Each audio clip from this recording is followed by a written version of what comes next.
All right, Shalom, y'all Sharali, it's your brother Yaranan with the Sutter Return, located here in Chicago.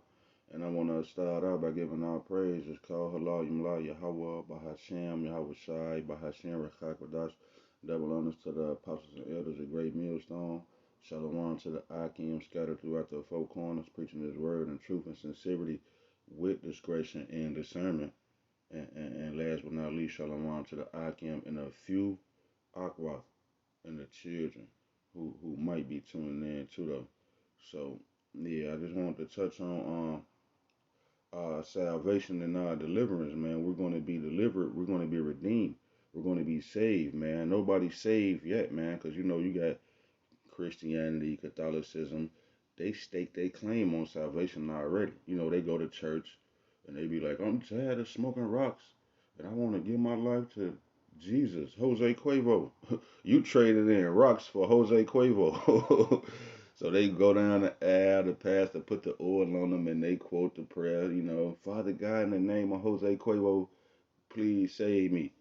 And so now you out here, you talking about I'm saved, and you claiming that when Hamashiach Yahushua come back, you know for sure that he's gonna save you or redeem you.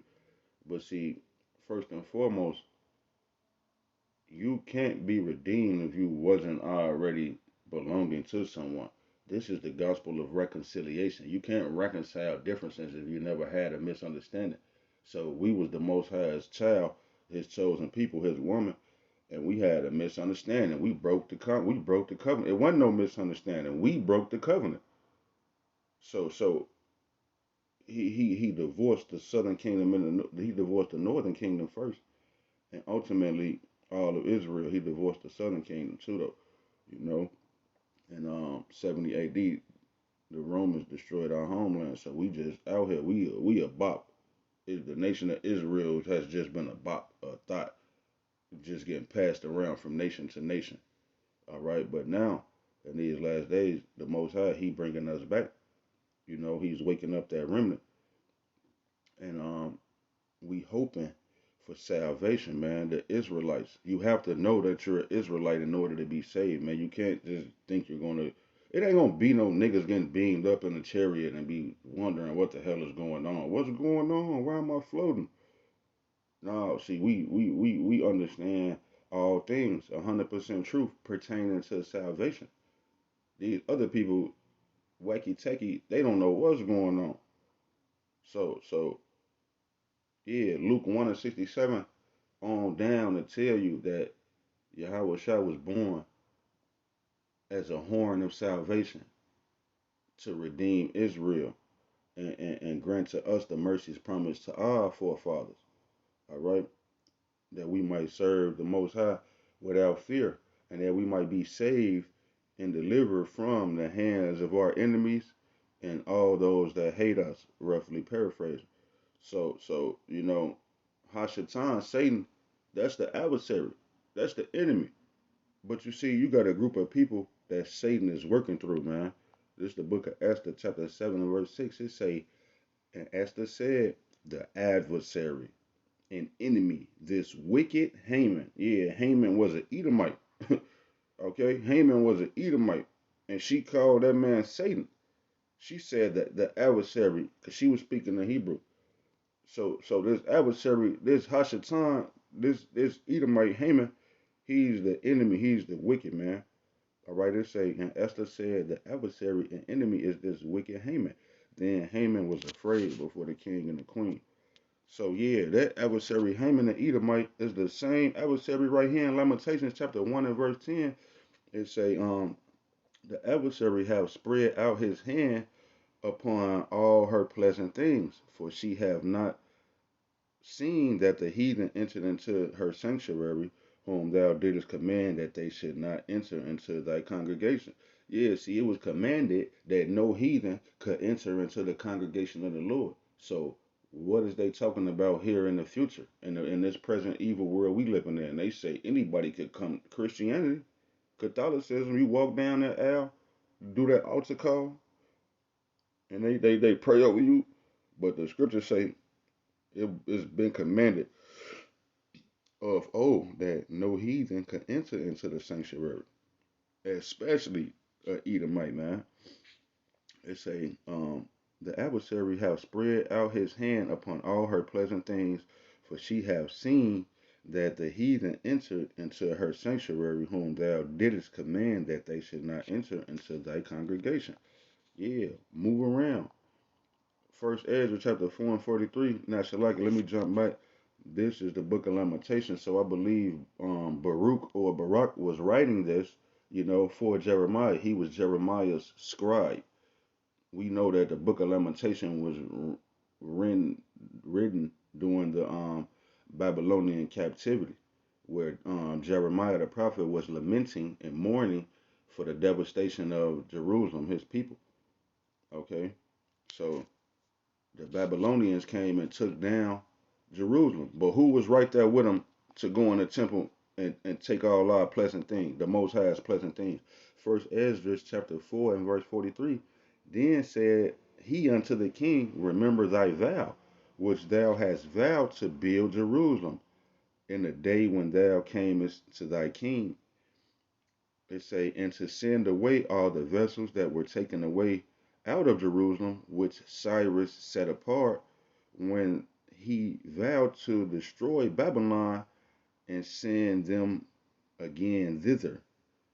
Here go the point right here. It say, thou also was thou also hast vowed to build up the temple which the Edomites burned, and when Judea was made desolate by the Chaldees. So when the Babylonians and the Chaldees came and took down Jerusalem and burnt up the temple, who ran in the temple? Who was thirsty to go get cups and shit, and thirsty to take out whatever they could, the Most High's possessions? This wicked adversary Esau, Edom, the Edomites, the opposition, the ops. See, our people is under a curse. They hypnotized into thinking that other Israelites is they ops. They talking about, yeah, we finna slide and kill folks now. Folks now finna be in the grave with folks now. you know, and the enemy, the adversary, the opposition is the people that's running the world, man. And we right now we in the middle of a spiritual war. But it's still Jakes that's gonna figure this out and come in. But it's looking dim, man. People they hypnotized and they like the spell that they under. They like that shit to be a real nigga to go to jail in 50 years and to die for a nigga that's already dead. This nigga killed somebody, so they kill him. Now you finna go kill them. So this shit ain't gonna never end. You're hypnotized. Alright, this Jeremiah 30 and 10.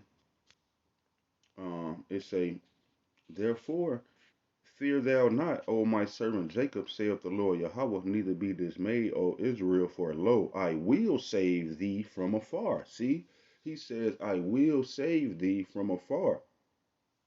All right, talking to Israel, man. So there you have it. I could put the phone down, end the lesson. It's over with. It's a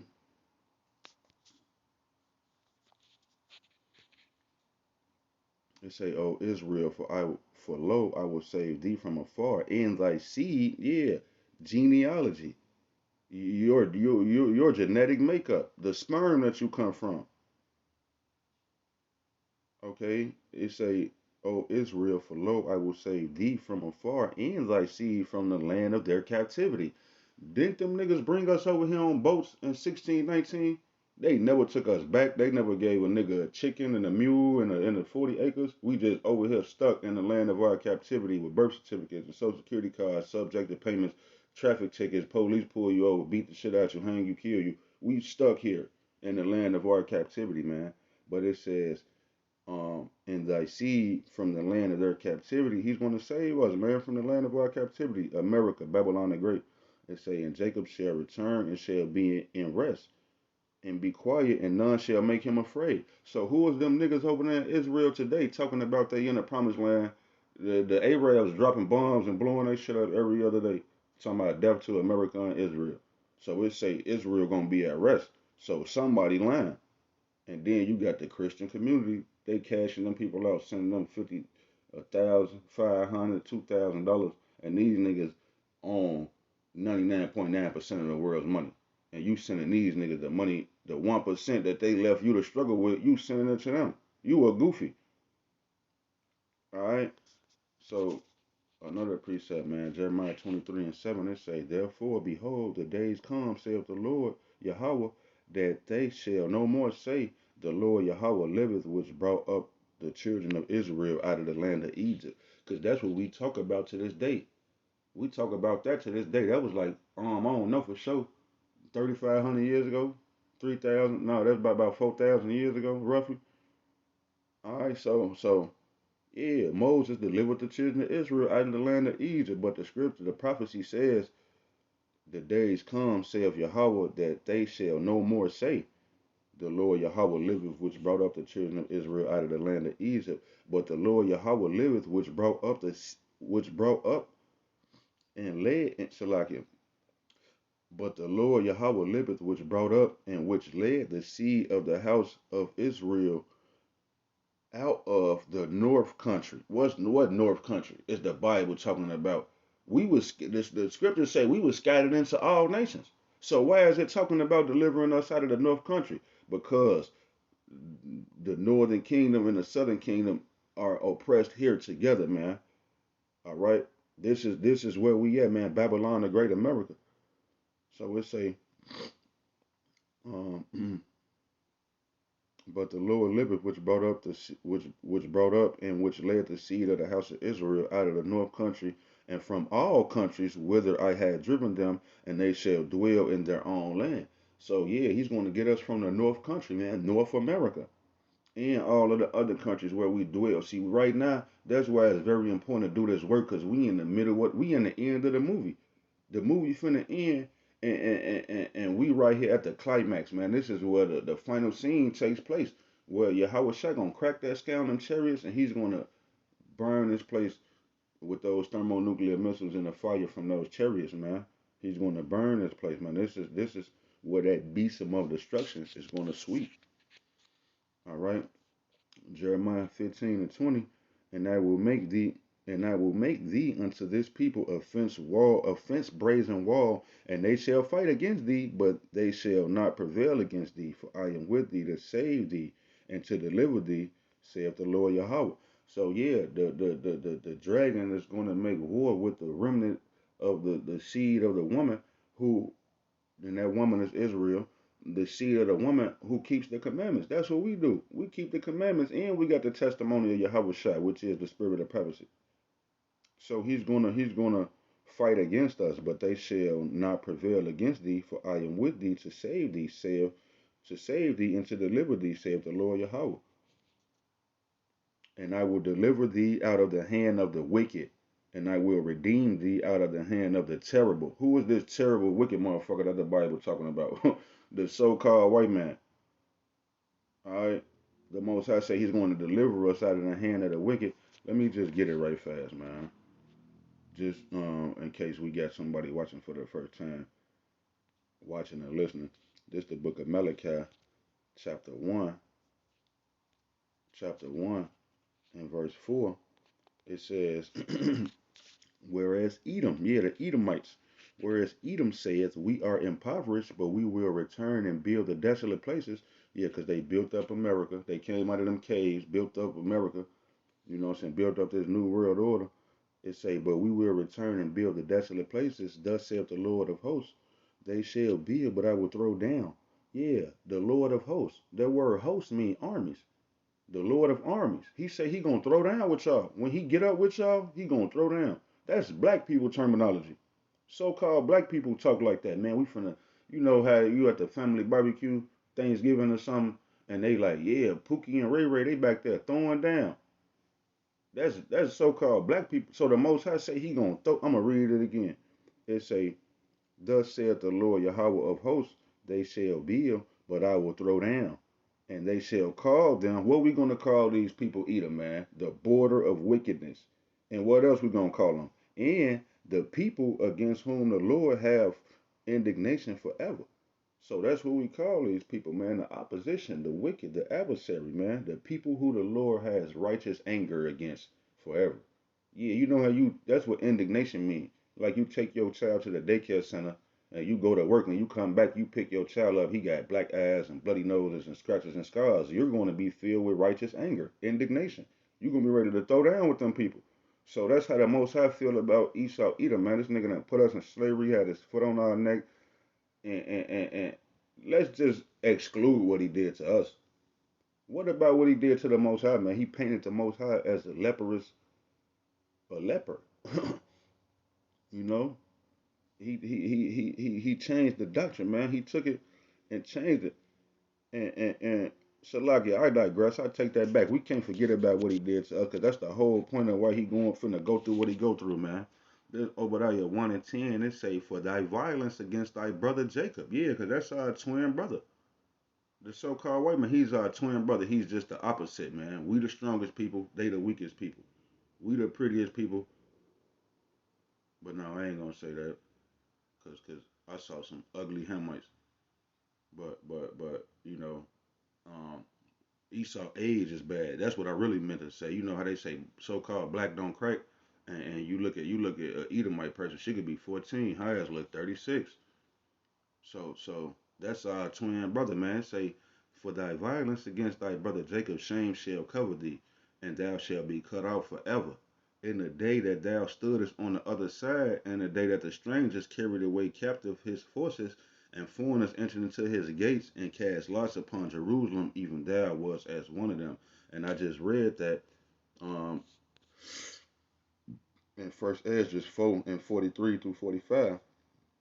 Really, I read this right here, verse 12 say, but thou shouldest not have looked on the day of thy brother and the day that he became a stranger. Yeah, see, you watched us become heathens. You watched us be scattered and our heritage and culture taken away from us. And you was with that shit. It say, neither shouldest thou have rejoiced over the children of Judah in the day of their destruction, neither shouldest thou have spoken proudly in the day of distress. Um, It say, verse 13, I get 13, thou shouldest thou shouldest not have entered into the gate of my people in the day of their calamity. Yeah, thou shouldest not have looked on their affliction in the day of their calamity, nor have laid hands on their substance in the day of their calamity. Yeah, so they went in the temple and laid hands on our substance, so we gonna lay hands on that ass. All right, when we get up with you, man. When the Most High lift up that standard, all hell gonna break loose on you Edomites, man. All right, and it's only gonna be downhill from there. So, Lord willing, this lesson was edifying to the point, man. Until the next time, I'm gonna be at y'all. Shalom.